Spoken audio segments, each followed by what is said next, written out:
mencari kerangka perdamaian yang langgeng dalam konflik Palestina itu, sekaligus membangun Palestina. Jadi saya kira kita harus bangga bahwa kita berani masuk dalam sistem terobosan baru ini yang mencoba, tujuannya kan benar, mencari kerangka perdamaian yang langgeng dalam konflik Palestina itu, sekaligus membangun Palestina. Ya tentu saja komandannya bisa Amerika, bisa negara Arab yang besar, tetapi kita dipercaya untuk jadi. Itu bagus banget. The existing order terbukti nggak mampu, sudah 100 tahun lebih. Let's try a new method dan ini give them a fair chance. Kita tentu saja berdoa dalam saat-saat kayak gini kan bukan sinisme yang perlu. Kedua, kita sudah mendukung kesepakatan di PBB adanya two-state solution.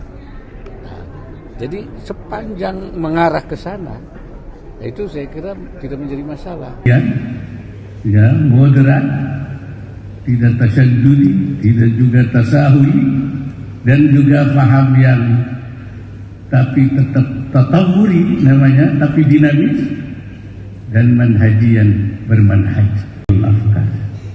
Itu saya kira sesuatu yang luar biasa, ya, pemetaan pemikiran, forum ulama untuk berdiskusi tentang keadaan dalam rangka, saya nyebutnya itu tausi'un nazar, memperluas cakrawala pandangan terhadap afkar berbagai pemikiran yang mungkin waktu itu sedang berkembang untuk kemudian direspon. Dan itu luar biasa. Selain beliau itu punya pandangan ke depan, tapi situasi ketika itu justru di zaman penjajahan. Jadi di zaman penjajahan itu keberanian luar biasa membuat semacam forum diskusi. Ya. Taswirul Afkar kan forum diskusi. Dan berhari-hari pun tidak selesai. Jadi, kalau ceritanya pasti panjang. Karena beliau itu tokoh sulit mencari padanannya. Beliau adalah seorang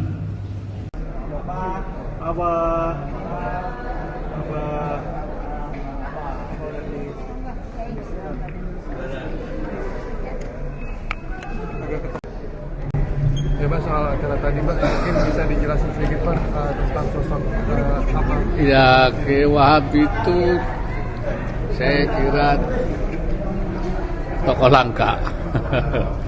Karena beliau itu kan, seperti saya katakan tadi, dia ulama, alim, negarawan, politisi, seorang organisator yang unggul, dan banyak gagasan-gagasannya, baik yang menyangkut gerakan kebangsaan maupun gerakan keagamaan. Gerakan kebangsaan itu adanya gerakan-gerakan kebangkitan bangsa yang disebut Nahdlatul Watan, bahkan beliau sampai membuat lagu kan, ya lal watan, hubbul watan minal iman, cinta tanah air itu bagian dari iman. Dan beliau dalam lagu yang dikarang itu juga menyerukan kebangkitan bangsa. Inhadu ahlal watan. Justru itu di zaman penjajahan. Ya. Bahkan beliau sudah menyebut Indonesia negeriku, Indonesia biladi. Nah, ini satu hal yang membangkitkan tokoh langka. Karena beliau itu kan, seperti saya katakan tadi, dia ulama, alim, negarawan, politisi, seorang organisator yang unggul, dan banyak gagasan-gagasannya, baik yang menyangkut gerakan kebangsaan maupun gerakan keagamaan. Gerakan kebangsaan itu adanya gerakan-gerakan kebangkitan bangsa yang disebut Nahdlatul Watan, bahkan beliau sampai membuat lagu kan, ya lal watan, hubbul watan minal iman. Cinta tanah air itu bagian dari iman. Dan beliau dalam lagu yang dikarang itu juga menyerukan kebangkitan bangsa. Inhadu ahlal watan. Justru itu di zaman penjajahan. Ya. Bahkan beliau sudah menyebut Indonesia negeriku, Indonesia biladi.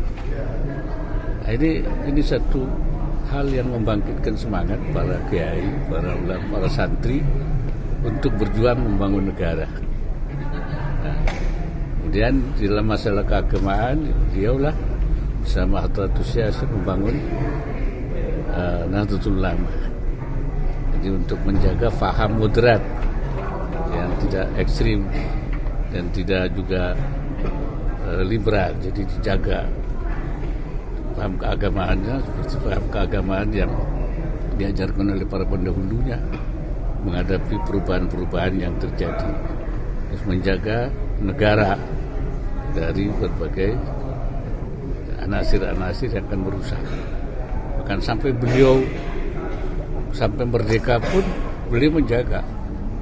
Ketika Bung Karno dianggap presiden tidak sah ya, karena tidak dipilih setelah adanya dekret presiden, akhirnya lahir pemberontakan.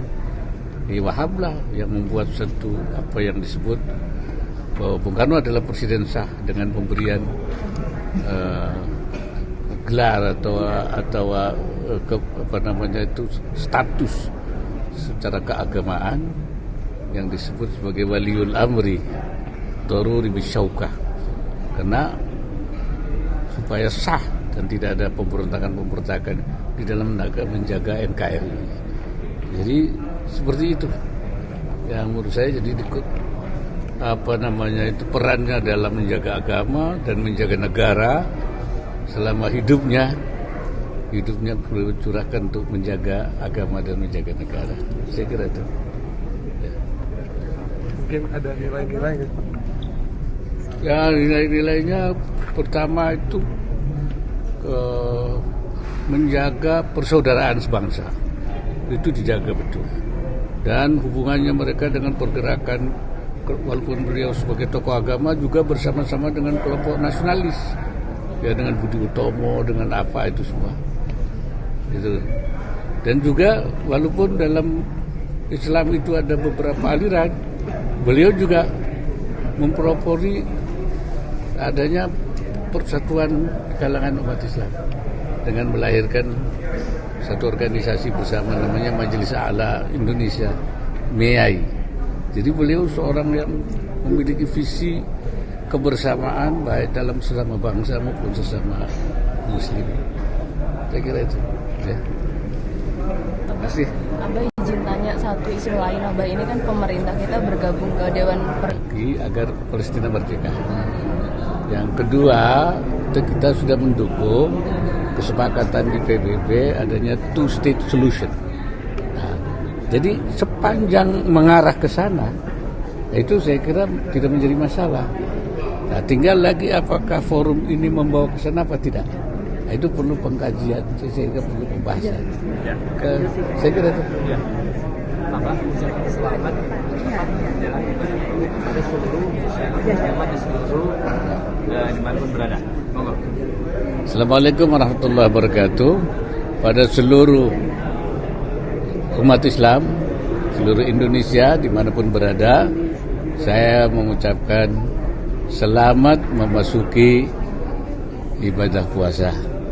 Sebentar lagi, beberapa hari lagi, mudah-mudahan kita dapat menjalankannya dengan baik, dengan khusyuk, dan bisa lebih mendekatkan diri kepada Allah Subhanahu wa Ta'ala. Assalamualaikum warahmatullahi wabarakatuh.